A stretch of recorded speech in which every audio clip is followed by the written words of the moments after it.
is Chords and Coffee. Good morning, everybody. We're live. We are live. And with me this morning is Mr. Max Walling behind the camera. And if you've watched a few Chords and Coffee episodes, you might be saying, well, where in the world is Jordan? Well, I'm going to tell you, Jordan and his wife Emily just had a baby. So Jordan is a dad, so please wish Jordan well in the chat. And if Jordan, if you're watching, let me look here through a bunch of folks here. Good morning, everybody. I'm gonna give everybody a shout out here. But hey, congratulate Jordan. That's a big deal. That is a major life change. He's gonna be a great dad. He's patient. I can speak from personal experience. Jordan is incredibly patient. So that's where Jordan's at. But in the meantime, we got Max. Max, can you say hello back there? Hello back there. Oh. I can't hear you through the audio, so I'm just trusting that I'm just not silent there. Anyway, yeah, good. Thumbs up. Hey, we got a bunch of other folks here. Let's see who we got. I'm just going to, here, can you scroll back up to the top? I want to do this in the order of arrival if possible here. First of all, Gary Robeson down there in Eureka Springs, Arkansas. Gary, good to see you. Looking forward to seeing you on November 20th for the Dave Grissom thing. That's going to be awesome. You and Heather, that'll be great. Let's see. We got Greg. He says, let's get this party started. Chords and Coffee. Good to see you, Greg. A couple of Palin Music Center folks. Good to see you all. I guess that's probably what, Joplin or Overland Park, Springfield. Oh, both of those. Okay, that was Max. Perfect. Let's see, we got Paul Howe. Good morning, Paul. Good to see you, sir. Guitar Garage. I believe that's my buddy Christian Dunn down there in Louisiana. Christian's also coming up for the old Dave Grissom Clinic. That'll be fun. That'll be fun.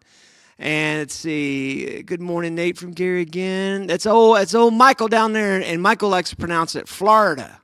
Not Florida, but it's Florida. This is F-L-A-R-A, Florida. Good morning, Mike. Good to see you, brother. And there's Richard. Good morning, my friend. How are you doing up? That's sort of central Missouri, northern Missouri. Tony Lenardi from Northern California. Tony's up early. He's 2 hours behind, so God bless you. He's got strong coffee. Thank you for being here, my friend. Let's see, and that looks like there's Rick here. Yes, congrats, Jordan. Yeah, Rick Billington. Good to see you, my friend, down here in Springfield, Missouri. Oh, yeah, we're doing great, Christian. Thank you for that. Absolutely. And then who's down there at the bottom there? That's Chris Lee. Speaking of Dave Grissom, Chris Lee has been to many Dave Grissom events, knows the man personally. He'll be coming. Me and Chris just did a little recording here recently. I'm excited to hear that. And we'll be sharing that with you probably at some point. But that'll be cool. So today, I thought, we did a Greg Bissonette lesson last week. And in that lesson, Greg, just it was a very organic conversation. And my goodness, Greg, what a musician, what a music teacher, what a fantastic human being. And sort of organically through the conversation, we kind of landed on the shuffle because we were talking about different things to play that are great sound check grooves. And he has this, if you haven't watched it, you should go watch that lesson. It's great for drummers. It's incredible for guitar players. I learned a ton personally, and you can see it in real time on my face. I am like learning from this incredible musician. But he talked about having a sound check groove, and he talked about how he has this kind of second line New Orleans kind of thing that he does. But then when he's, in that Austin kind of Dave Grissom territory down in there, he likes to play it more of a shuffle. And we started playing a shuffle together. And in the process of doing that, several of you commented, hey, you should do a shuffle lesson. So this morning, I thought we would do a shuffle lesson. Put in the comments below if a shuffle lesson would suit you. If it doesn't and I get a bunch of no's, Max, I'm going to have to pivot quick. We'll see what happens. But anyway, I got some shuffle materials for you. So if you're interested in that, let's see, here's Randy from Tampa. Good to see you, Randy. He says, I'm slowly getting better. Lord have mercy. I think we all are, right? Max, you ready for some coffee? I've been waiting for like an hour. What's that? I've been waiting for coffee for like an hour. Get your cup up here real quick, my friend. Come on. This is Max's first time. All right, I got, let's see, get Christian saying, let's do this shuffle lesson. See, Richard's like, yeah, we got to do a shuffle lesson. Here, I'm going to give you the first pour. Look at that coffee cup. Where'd you get that? Colorado. That's a nice coffee cup. Okay, nice. Here, let's do about like that, and then it'll save me a little bit here. Here, come back over here one quick second. I'll give you the last. That's about all I need right there. There you go. There you go. There you go. Coffee pour. If you would like, send me an email, natewhite@palinmusic.com, and I can make you a photocopy of these charts. Or at some point, do you think these charts with the coffee stains will ever be worth anything? Max is just laughing at me. That's a solid no. Anyway, we're going to do a shuffle lesson. So that's what we're going to do. Before we get into that, I have something really cool to tell you, and it's a story about friendship. Would you like to hear it? Okay. I came down to Springfield back in 2019, and before then I was in Columbia, and I had been aware of Bad Cat amps because I remember the first time I saw one was on a Keith Urban rig rundown, and he had one. I was like, "That's a cool amp." It had the eyes on it, and he was bragging on it, and he was I'd never heard of it. Actually, that's not true. I'd heard it from other friends, and but I never played one. And so I came down to Springfield, and Quinn had begun that relationship with the company, and so we had some here. And Quinn's our vice president of sales, and sort of the liaison of Palin Music Center to all the different manufacturers, and just a great guy, an incredible salesperson, wonderful human being. And anyway, a customer had asked me about an effects loop question on the amp, and so I called the company, and lo and behold, John Thompson answers the phone. And I had this question about the effects loop, and the situation ended up being operator error, and on the person's part. But we figured it out, and he was super gracious, and he didn't treat that as a waste of his time. There was nothing wrong with the amp, but he was really gracious about it. And so anyway, and it's one of those conversations where though we didn't know each other, we sort of instantly recognized that we both had similar senses of humor. And then later I called him about something else, and the next thing you know, this guy becomes the closest thing I've ever had in my life to a pen pal, because we're talking all the time. And we really became friends because we had so much in common. We're both dads. We both obviously love guitar. We both love Marvel movies. We have both people of faith. And over the years, both of us have had different struggles, especially in the realm of health. I've had my own, and he's had his, and we've prayed together, and we've just really encouraged one another. And so he's my friend. John's my friend. And, when everything happened with Mark, when Mark passed, that was something that we kind of walked through together. And anyway, I was I think I was coming back from church with my wife. And sometimes, guys, I am not as bright as I would like to think that I am. And my wife says, you ever think you'll get one of those amps? And I was like, oh, yeah, for sure. And she's like, well, would you get like a special color or a Tolex or anything? And I'm like, oh, yeah. And I tell her, what I would do. And I'm not putting two and two together at all. Well, I come home, and my friend has sent me an extravagant gift. This is a Bad Cat, Mark Sampson mod, Black Cat in brown Western cowboy Tolex. And I called him up and I said, John, dude. And he said, Nate, I love you. You're my friend. And this is how I tell people I love them. He goes, my daughters have more amps than anybody you'll ever meet. And so anyway, I wanted to tell you that because I just feel like it would be weird for me to not say anything, but I am so blessed and I'm so grateful. And so John, if you're watching, thank you. God bless you. And this is my amp. And I've been playing this thing since I got it. He wrote me a lovely thank you note, and also just for, just appreciation, and God bless you. I love you. So I didn't want to not say anything about that. But anyway, hopefully down the road, I can figure out a way to reciprocate. So in the meantime, I'm just really grateful for John's friendship, and I'm grateful for y'all's friendship too. And so what I'd love to do this morning is let's just jump right into this shuffle. So we're going to do this in the key of E. This shuffle that we're going to do is very adjacent to like a Pride and Joy, like a Stevie Ray Vaughan, Pride and Joy. And so that's how we're going to launch into that. And that's kind of the way to think about it. Probably we should do it in the tempo of Pride and Joy too. So I sketched out some quick charts for you. And Max, let's pull up that one that's like the shuffle chart. So if we're looking at this, this is just kind of a, it's a quick and dirty, it's basically just a chord chart. And so you've got an open E string. And then Mike says, I need John's info. Well, you got an open E string, okay? And then after that open E string, we're going to go to the fourth fret of the E, okay? And then we're going to go to the second fret. So we got E, G sharp, and then second fret of the A. You see that? It makes sense? Please, hey, if this is making sense, please say yes, this makes sense. If it's not making sense, tell me, and we'll make it make sense. But we're on the second fret, and I got my index finger here. So open E, nothing, just open hand, like karate, open hand. And then I usually use my pinky on the fourth fret of the E string, but you can use your ring finger if you like. Yeah, ring finger or pinky's fine. And then you're going to go to the second fret of the A, okay? And then you're going to go to the fourth fret of the A, and then to the second fret of the D. And so that note sequence goes like this. And then back down. Let's do it one more time. Make sure you got it.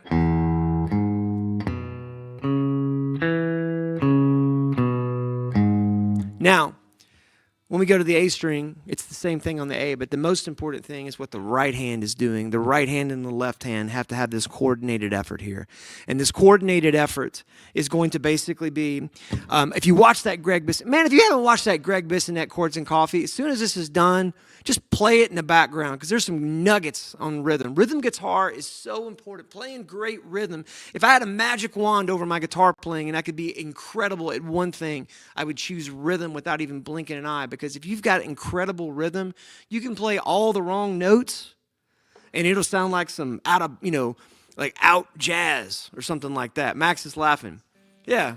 But it's the God's honest truth. It is the God's honest truth. Great rhythm covers a multitude of pitch sins. That sounds a little precarious to say. Am I wrong?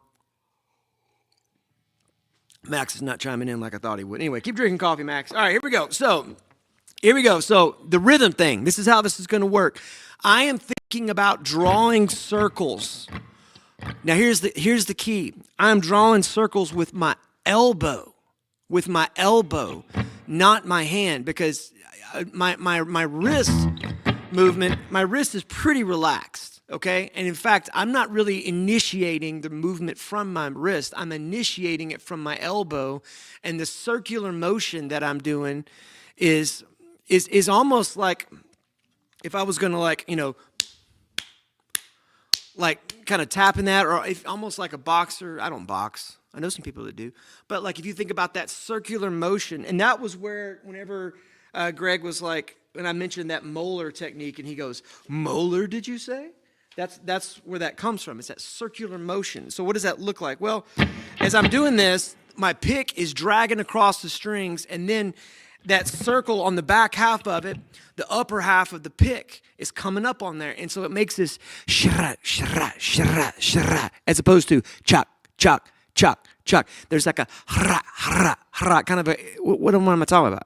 I can't even talk. What am I talking about? I believe you're talking about a rake. A rake. I'm talking about a rake, but I'm also, think about this. Think about a snare drum. These are like ghost notes on the snare, right? So before you do any notes whatsoever, if you just muted with your left hand and did that circle motion, I'm hitting all the strings, right?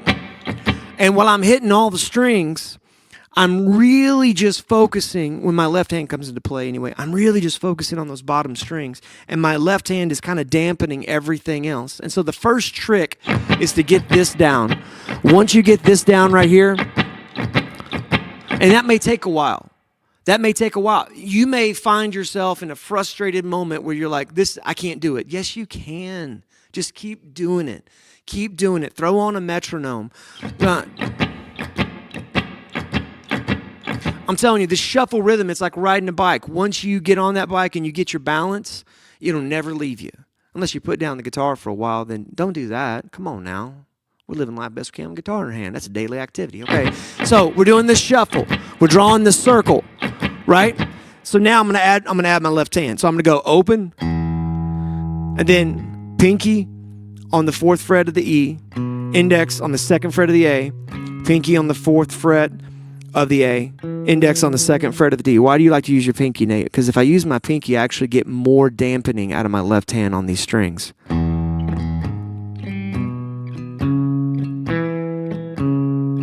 Right, a second ago, you heard me play I played that string there. I didn't mean to because I wasn't dampening good, see?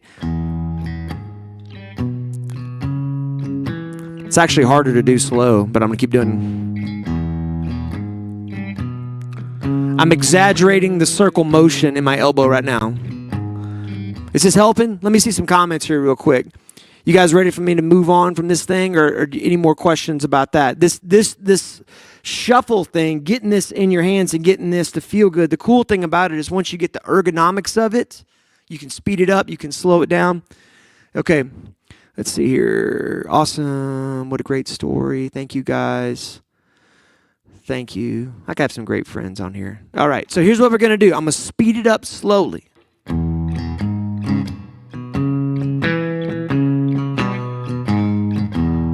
And when you're doing this, you're going to find that some of these strings don't dampen as well as the others.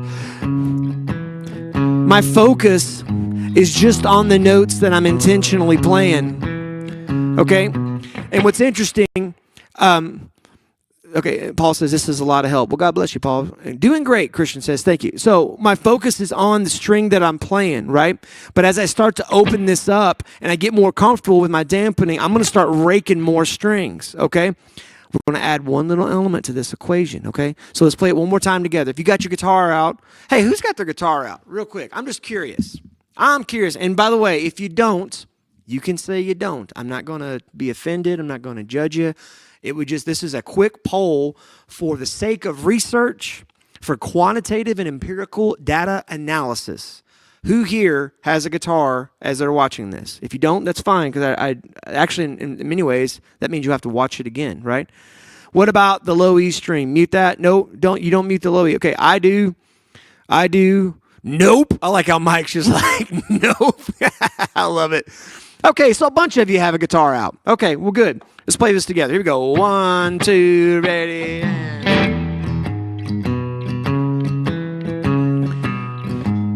Mike asked a really great question, actually. He said, do you mute the low E string? I mute the low E string as soon as I quit, as soon as I move off of it. How do you do that? Well, I'm going to tell you, it's going to be your big old fat index finger. As I'm moving across there, the tip of it is going to be there. But also, I'm moving my hand down just a skosh to focus on that A string. Oh, Paul House has got the Silver Sky out with the new, Tone Rider pickups. I saw you post about that. That's awesome. Let's see. Christian says, I'm drinking coffee and watching it later to play my, what's he say? I can't read that. Drinking coffee and watching it later to play along. To play along. There you go. Very good. Guys, something's happening to me where these fonts have gotten smaller. Anybody got an explanation for that? Anyway, here we go. Now, the next part. This is the part you've been waiting for. That little maneuver right there. And I think that's on the shuffle page, right? I didn't even label that because there's a couple of different ways to look at this. I like to do it like this, where I'm playing my index finger on the G, the B, and the E, and taking it off. Now, here's what's interesting. Stay with me really quick. Paul says age. Wow, he said it twice. I get it. I'm getting older. It's fine. I'll be 50 in February. How you like that? 50. So, on this little maneuver here, when you hit that, what's happening is if you hit that, Nathan Moyers, good morning, sir. I'm typing in all caps so he can read this. Could you bring me my rocking chair while you're at it? Anyway. I mean, it worked. It did work. Yeah, thank you. Bless you, Nathan. Hey, so when you do this little maneuver here and you hit that G, you might be saying, hold up now. We just played a G sharp down there on that low E string. We can't be playing a G natural.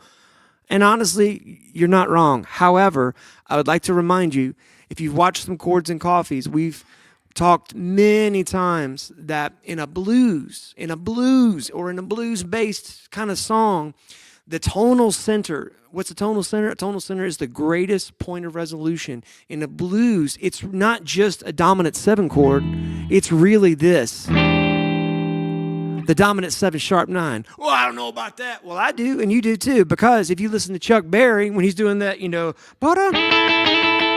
he's playing A, but then he goes and plays the minor 3rd. Keep Your Hands to Yourself, Georgia Satellites, Hank Williams Jr., same kind of deal.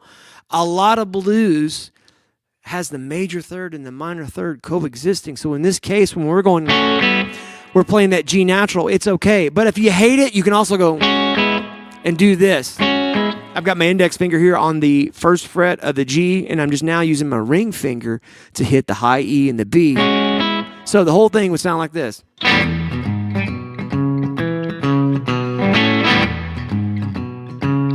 I'm going to slow it down.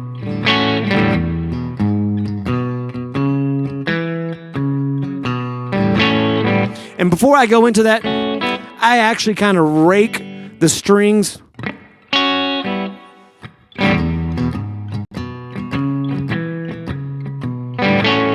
I rake the strings and actually hit them open in the rake. In fact, I would advise, if you're trying to get this in your hands, go ahead and just do just a bunch of these.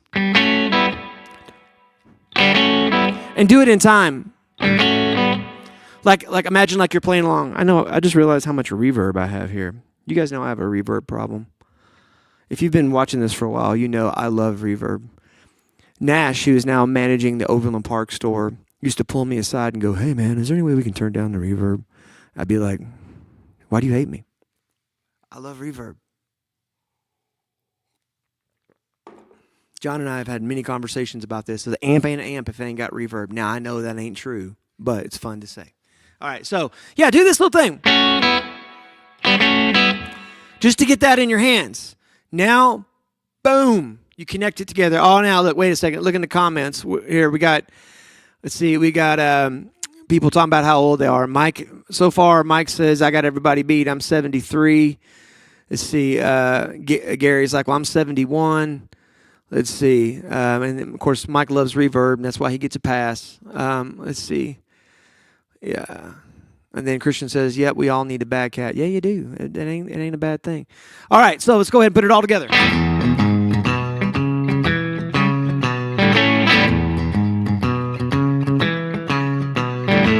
Now what? Well, you just go to the A string and you do the exact same thing, but it's on the A. So open A, 4th fret of the A, 2nd fret of the D. When I say the exact same thing, you're moving everything down, shifting it down where the A string is the open bottom note and everything else just shifts up. Ain't guitar great? Can't do that on a piccolo. It's the God's honest truth. You can try it. So, open A, 4th fret of the A, index finger on the 2nd fret of the D, 4th fret of the D, 2nd fret of the G, walk it back down. And you're going to do that the same place, the same way. How does that work? Well, it works a couple different ways. It's really, we're playing this F sharp minor, right? But I think of it more as an E sus2, because we've got the F sharp, and then there's like a C sharp in there, and that's kind of a 6 over the E, and then you've got the A, and that's a sus4, so it's like a sus2 and a sus4 with the 6, so it's kind of like this, kind of moment here. But also over the A, all those things are similar. You've got an A6 and the F sharp, the C sharp is a major 3rd, and then the A is an A, so it works great over the A. See, Nathan says, is the rake thing different from sweep picking? That's a great question. Is the rake thing different than sweep picking? I would say it is only, Max, feel free to chime in if you like. I would say it is only different in as much as when you're raking, you're not as discerning about what notes you're hitting. Whereas when you're sweeping, typically a sweep would suggest that you are raking through the individual notes of an arpeggio, which is just a chord that's played one note at a time, or you're sweeping through some sort of scalar activity, whereas the rake is a little more like like you're raking leaves. Maybe you get 3, maybe you get 13. Hey. I always thought of a rake as more of a kind of percussive thing. As we're sweep, you're doing the arpeggio, so it's a lot more melodic. Even better. Even better. Let's see, can Nate do sweep picking? You know what's funny is, not really. I can show you like a little thing, I'll do like little tiny sweeps like that. And all I'm doing there is I'm literally just sweeping on an A minor chord. I took a lesson one time from a guy. This was in Jefferson City, Missouri, and this guy was, he was sweeping through giant steps like he was peeling a slice of American cheese off a Big Mac. You know what I mean? Just effortlessly. And I was taken by it. And so I was like, man, I got to get a lesson from this guy. And so the first lesson, Max, and everybody watching, I sat down and he says, well, let me just hear you play. And so I played and he goes, whoa. You got to get rid of that. You got to get rid of that thing you got going on with your wrist. And I'm like, what's going on with my wrist? And he said, well, you got to tighten that up. It's got to be like a bow going, like a violin bow going across the strings. It's got to be firm. It can't be moving. He goes, you got to get rid of that funk thing. And I was like, and here endeth the lesson. I was like, if that's what I have to do this, I got to find a different way to do it. So, Mike, great question. I think I did this little lick. I think I did that lick on the minor major 7 lesson. By the way, not a highly viewed lesson at this juncture. Go watch that one. That is a great lesson. That old minor major 7 business, that'll butter your bread in a minor blues, I guarantee it. So anyway, back to shuffles. Everybody's so good so far? So far, so good? So good so far? All right, let's go to these other chords. So that's the basic mechanics of the shuffle. Let's see, we're not quite 30 minutes in. I think we're doing pretty good on time. Okay, so now you're gonna need just some kind of jazzy fancy pants chords here to kind of dress this up a little bit, right? And these are by no means an exhaustive list, not even close. But this is just some fun things to do here. This E13 chord. I love this chord, and I love this chord for a lot of reasons. Number one, in this context, especially if you're playing in a band, even if you're not, if you're just playing by your lonesome, because of the way these notes are stacked, it has a very flavorful dissonance to it that kind of just elevates the shuffle into more of a jazzy thing or a kind of a Western swing thing. So what do you got going on here? We got your index finger is going to be on the D note, so the 5th fret of the A. So you're playing the flat 7 on the bottom, right? Now I put on this chart here, you can play an open E and have these rubbing like that. But hey, I like it better like this, okay? So index finger on the 5th fret of the A. You're going to have your ring finger on the 6th fret of the D. Pinky's going to be on the 6th fret of the G. Middle finger is going to be on the B string of the 5th fret. Why is that an A13? I'm gonna jump into this just for a skosh here real quick. If you take your index finger off here and you have just these little guys right here, so middle finger on the B string of the 5th fret, pinky on the 6th fret of the G, ring finger on the 6th fret of the D. What does that look like to you? Somebody answer that. What does that little shape look like? If you answer wrong, I'm not going to make fun of you. Somebody answer that real quick. What's that shape look like? Who's got it? I'm going to wait 2 more seconds as I drink this coffee. What's that shape look like? Good answer. It's a C sharp minor. That's right. That's the better part of a C sharp minor chord. A C sharp minor with E in the bass is like an E6. Okay? Yeah. Paul, actually, you know what's nice is that little guy right there is very, very A adjacent. Right? It's one note different. In fact, if you played an A in the bass of this, you'd have like an A major 7. Right? One of the things I hope you get from Chords and Coffee as you consume all of these episodes, like Lay's potato chips, and you just reach in and have you one. Doesn't matter what the order is. But I hope you get how all these chords are connected. Whenever you learn something over one chord, it is never isolated to that and that alone, especially if we're just talking about a theoretical concept. Whenever you learn something over one chord, if you just dig just a little deeper, just brush away like you're an archaeologist finding a velociraptor claw, you know what I mean? if you dig just a little deeper, you'll find that all this stuff is connected, right? So that little C sharp minor with that D in the bass, all of a sudden in an E context, that is an E13 because now you got the flat 7 there, right? And so here's a fun little move, right? That little guy right there. We're going to take that. We're just going to slide it back here to the 4th fret. So it's now an E flat, right? So you got your index finger on the 4th fret of the A. You got your ring finger on the 5th fret of the D. You got your pinky on the 5th fret of the G. And you got your middle finger on the 4th fret of the B. Mike says, that's Z sharp minor. Hey, you know what I mean? 2025. Who knows what's going on? All right, here we go. So how does that work? So you might, depending on the tempo,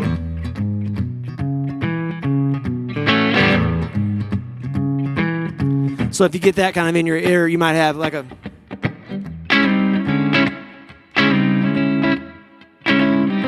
or you might even just go,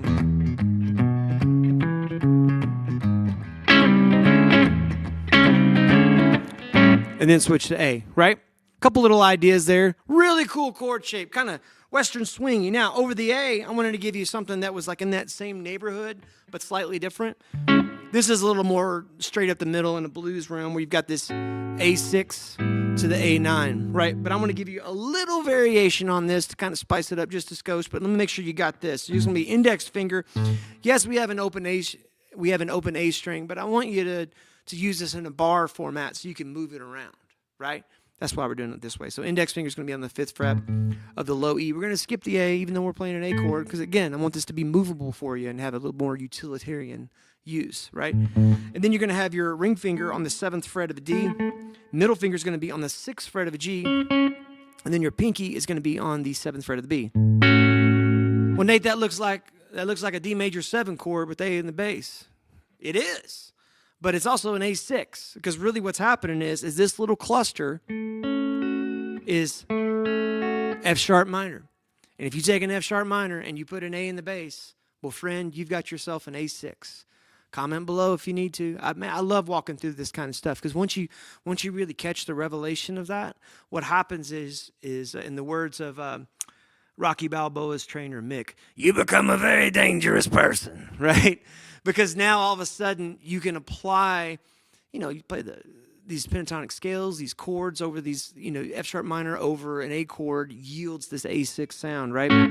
So that's what that is. Now we're going to take this same little triangle-y shape here and we're going to move it down to make this A9. But when we do that, we got to do a little finger swap because of the ergonomics of it. So what you're going to do is as you come down here, you're going to have your middle finger on the 5th fret of the low E. You're going to skip the A. You're going to have your ring finger on the 5th fret of the D. And then your index finger is going to be on the 4th fret of the G, and your pinky is going to be on the B string of the 5th fret. Everybody with me? Now, I'm going to show you a little spicy thing to do. I didn't chart this out for you, but this is easy. So consider this shape where you've got this little F sharp minor triad here, which is, again, this little triangle looking thing here where you got your ring finger on the 7th fret of the D, you got your middle finger on the 6th fret of the G, and you got your pinky on the B string of the 7th fret. Now watch this. If you go and kind of move this around, what does that sound like to you? Let's see. Whoop.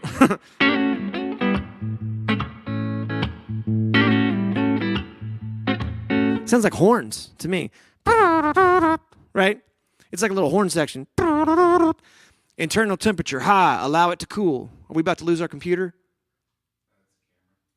Have we lost the camera? All right. This is live on the internet, folks. Let's see if I can somehow entertain you. We've got a great looking chord chart up here. Stay with us. Don't go anywhere. I'm excited to see what happens here. Max has got to figure this out. I'm not sure what he's going to do, but I can tell you this. I might have to play a little figured out Max tune. And let's see. And we're back. Man. Let's see. Maybe we're back. Keep going. Okay. Max he's plugging cables. Let's see. He's just teasing Black Friday. Hey, we do Blue Friday And shameless plug here, really quick. If you haven't signed up for Blue Friday, we are giving away $35,000 worth of cool stuff. Among that is a Fender No-Caster custom shop. It's a Fender custom shop telly that's a semi-hollow body that is a outrageously awesome guitar. Giving it away. A Bad Cat amp. Giving it away. We're giving away a D18. How do you sign up for Blue Friday? Go to our Facebook page. You can find that. You can also go to our website, palemusic.com. And then there's a bunch of different you can sign up for every single one of them. So easy peasy. I would love for one of y'all to win that. That would absolutely bless me to the core of my soul for one of you to win one of those cool prizes. See, thought you were fixing to play Fade to Black, or let's see, to play Black. Pearl Jam. Remember?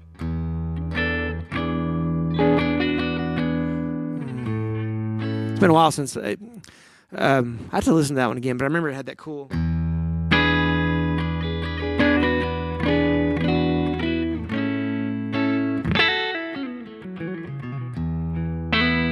Anyway, back to this shuffle. So, real quick, so after that little A thing, we do the B9. That's going to be, let's do the middle finger here on the 7th fret of the low E. We're going to skip the A. We're going to have a ring finger on the 7th fret of the D string. Index finger is going to be on the 6th fret of the G, and then pinky is going to be on the 7th fret of the B. Very much, in fact, the exact same as the A9. We're just going up to this B9, right? And then you can walk that down back to the A9, and then back to the E, and then I've got this little, or actually, sometimes I like doing the B7 with the sharp 5 there on the turnaround, because, and let me give you this chord really quick. Index finger is going to be on the 7th fret of the D. You're going to have your ring finger on the 6th or the 8th fret of the G. You're going to have your pinky on the 8th fret of the B, and then your middle finger is going to be on the 7th fret of the high E. I like doing that chord because, especially if you're playing with another guitar player and you guys are trading solos, and that's going to happen. I promise you, in this life, it is a Nate White, Chords and Coffee guarantee that you are going to play blues in E with some other human being. Yes, Max is like, really? I'm like, yes, you are. And what's going to happen is that other person is going to be probably doing all the same stuff you're going to be doing, and so you need a little bit of extra flavor. A little bit extra flavor in the old knapsack as you're traveling from jam to jam, right? And I like that sharp 5 there for two reasons. Number one, it creates a little tension. It puts me kind of in the Brian Setzer kind of mood, right? Number two, because of the ergonomics of this, on that chord, if you look, your pinky is already right here on that B string of the 8th fret. You can slide up to an E major, right? And when I slide up to the E major, I'm going from the 8th fret to the 9th fret of the B. And in my mind's eye, I'm kind of picturing this little triad here, right? What is that triad? Well, I don't have it tabbed out here for it, but I'll just tell you real quick. Index finger on the E string, high E string, 7th fret. Ring finger is going to be on the 9th fret of the B. And then G is going to be on the 9th fret. And how does that work? So if you think about...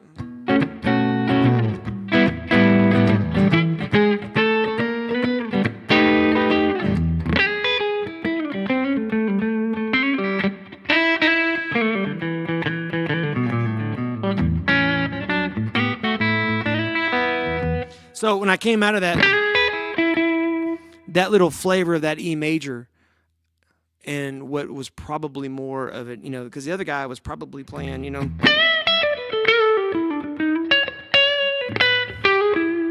playing more minor pentatonic that kind of resolve to a major, or maybe just ripping minor pentatonic. Having that, being comfortable with major sounds in a blues context, to my ear anyway, instantly makes it more Western swing, maybe a little more West Coast kind of jazzy kind of thing. Comment below if you feel different or feel the same. But I like being comfortable with major sounds. I think the Allman Brothers was a huge initiation into that. So, hey, and we're black screen again. Max has got it. He's got a backup plan. What are your questions real quick while we're getting our visual cues together here? Any questions about this thus far? I'm going to sip a cup of coffee, and I want you to blow up the comment section. Go. And I'll play during this black screen here. Max is switching cameras. I think it's pretty great. The first Chords and Coffee, we literally broke the camera. That is awesome. Yeah, we won't tell Jordan. Jordan's like, I slip away and start having babies, and you boys are just burning the place down. How about that? Here we go. Chords and Coffee. Let's see. We got, I see all the Black Friday comments. That's good. That's good. I appreciate that. That's some funny stuff. Let's see, man, if you could see how quick Max is working here. I mean, it is feverish, to say the least. He is plowing through all of this. And let's see, fade to black. How does that go?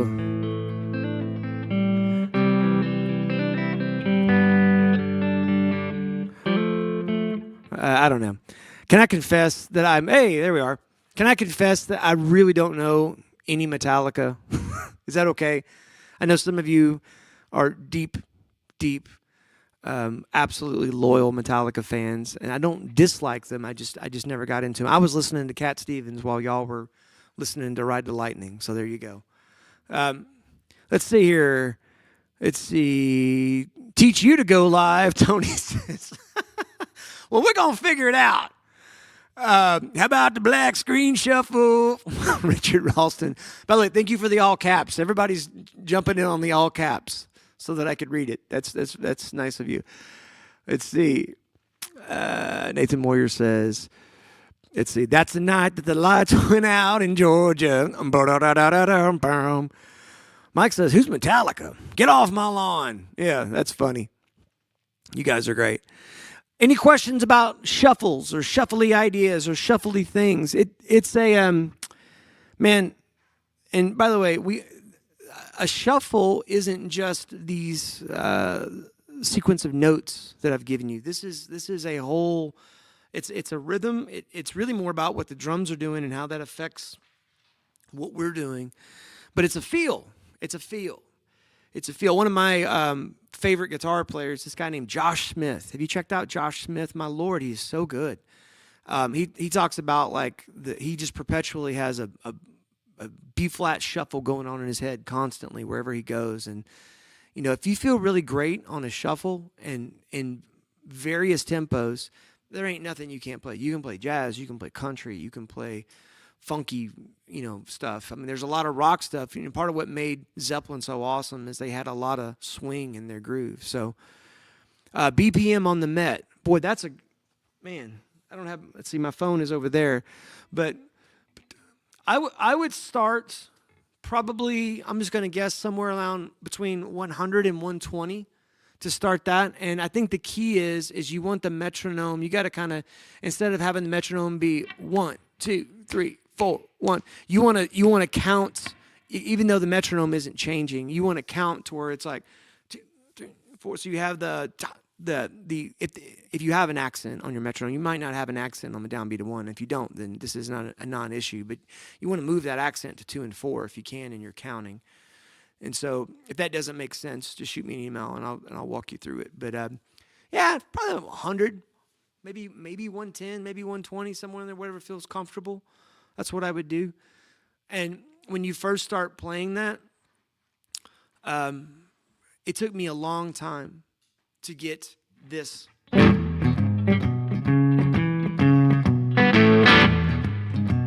took me a long time to get that going. And a lot of frustration. And so if you find that is a similar journey, don't give up. Because I promise you, this is one of those things that the more you do this, you'll get it in your hands. And it's like riding a bicycle. I mean, or flying an airplane, thinking about Gary. There's a lot of things that you're doing simultaneous, and so you just have to get all that together. It takes a minute, but once you have it, man, it's locked in.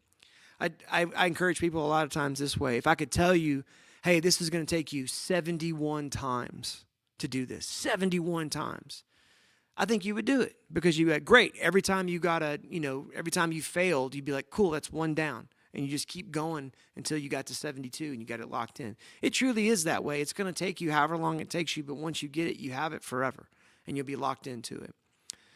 Let's see. Nathan Moyer says, Josh Smith is on tour with Joe Bonamassa, and they're in Kansas City, Missouri on November 11th. 11/11. Let's see, Blues Plug. Yeah, Nathan and I actually went to go see Joe Bonamassa, and Josh Smith was with him. We saw him at, let's see, Nathan was at Juanita K. It was a beautiful, I lost my pocket knife that evening, or almost anyway. Wouldn't let me get in there. I had to go hide it outside. Yeah. Anyway, funny story. Nathan can tell you all about it. But yeah, Josh Smith and Joe Bonamassa together, incredible. Let's see, what else we got? Or set the metronome to half the time and feel the 2 and 4. Yeah, let's see. That is a great suggestion. I'm trying to read your handle there. But yes, this gentleman or this person says, set your metronome to half the time. And so feel those just as 2 and 4. Yes, that's good. There's Eric. Good morning, Eric. He says, I'm late. That's fine. No tardy slips today. Let's see. I thought we were at the shop this morning. I'll watch it. Yeah, no problem. Yes. Tony says, me too. It was awesome. Well, thank you guys. Yeah, I really appreciate you guys watching. Hey, let me ask you something. Please share this video, and if you like the live format and you want to see this again live, because normally we record them, and then I'm on the live chat commenting in real time as the video is premiering and answering questions and encouragement. But if you like this live thing, we can do it again. We'll figure it out and probably break something else, but that's okay. It's rock and roll. Let's see. Christian says, love the live. And hey, there's old Mike Henderson. Good morning, Mike. Mike Henderson says good morning. All right. Well, I might play a little bit out here. I'm gonna show you this dirty channel on this thing.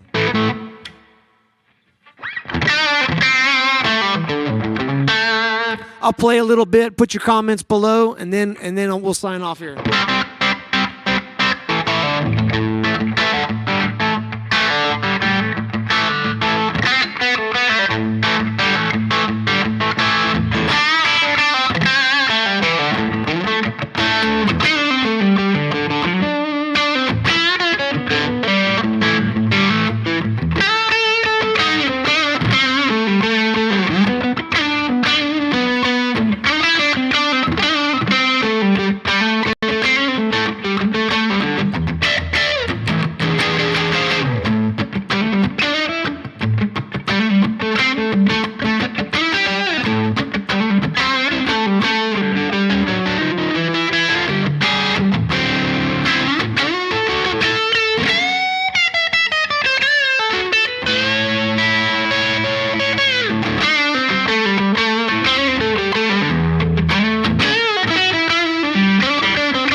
Show you this real quick.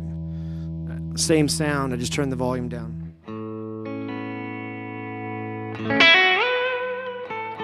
And the reverb up.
Folks, we got a saying around here. We are living life the best we can with the guitar in our hand. We do this every Saturday morning at 9 a.m. Central Time. It's not always live, but you never know. Thanks for tuning in. Thanks for watching. Thanks for sharing these videos.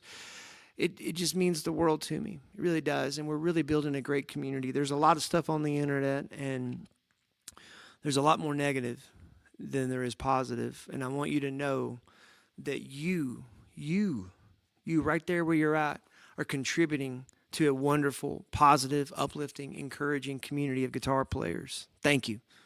You're doing good work. Keep it up. We'll see you next Saturday for another Chords and Coffee.